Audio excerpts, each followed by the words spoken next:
Okay, this is a tutorial on the bones of the foot.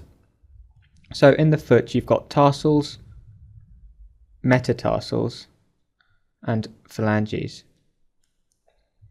So I'll just remove the tibia and the fibula so we can take a look at the tarsal bones first. So you've got 7 tarsal bones. So these are the bones that come before the metatarsals and the phalanges.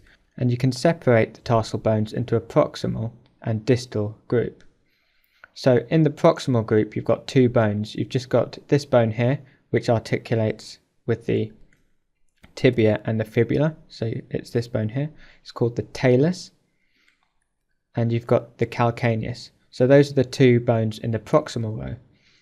The distal row, you've got 4 bones. So the distal row are the bones of the foot which articulate with the metatarsals. So you've got the cuneiform bones, which are these 3 bones here. So you've got a medial, an intermediate and a lateral cuneiform bone which articulate with the 1st to 3rd metatarsals. And then you've got this bone here, which is the cuboid bone, sitting laterally, and this articulates with the lateral 2 metatarsals. And then you've got an intermediate bone. So this is a bone which sits between the proximal and the distal rows. So this bone is called the navicular. So I always used to get confused when I was learning about this, because I thought by looking at this lateral view, you can see that the cuboid bone is kind of in line with the navicular bone, yet the cuboid bone is in the distal group. So the distal group of tarsal bones are just those bones which articulate with the metatarsals. So the intermediate bone, this navicular bone, sits between the proximal row and the distal row of tarsal bones. So just looking back at the proximal bones, you've got the calcaneus, which articulates above with the talus, and anteriorly it articulates with the cuboid bone, and the talus bone articulates below with the calcaneus, and anteriorly it articulates with the navicular, the intermediate bone.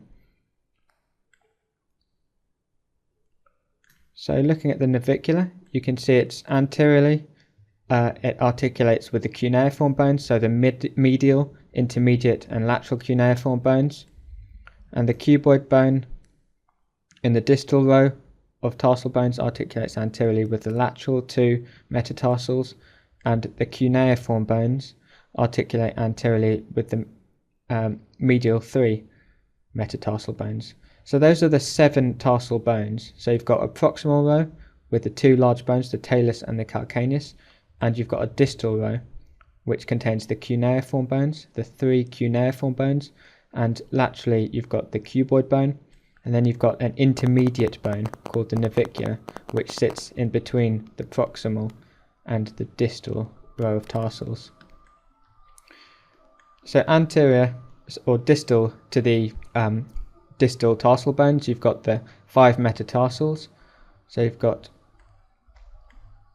a base, a shaft and a head to each metatarsal, and then even more distally you've got the phalanges. So the phalanges consist of 3 bones. So you've got a proximal, a middle and a distal phalanx, except for the great toe which just has a proximal and distal phalanx.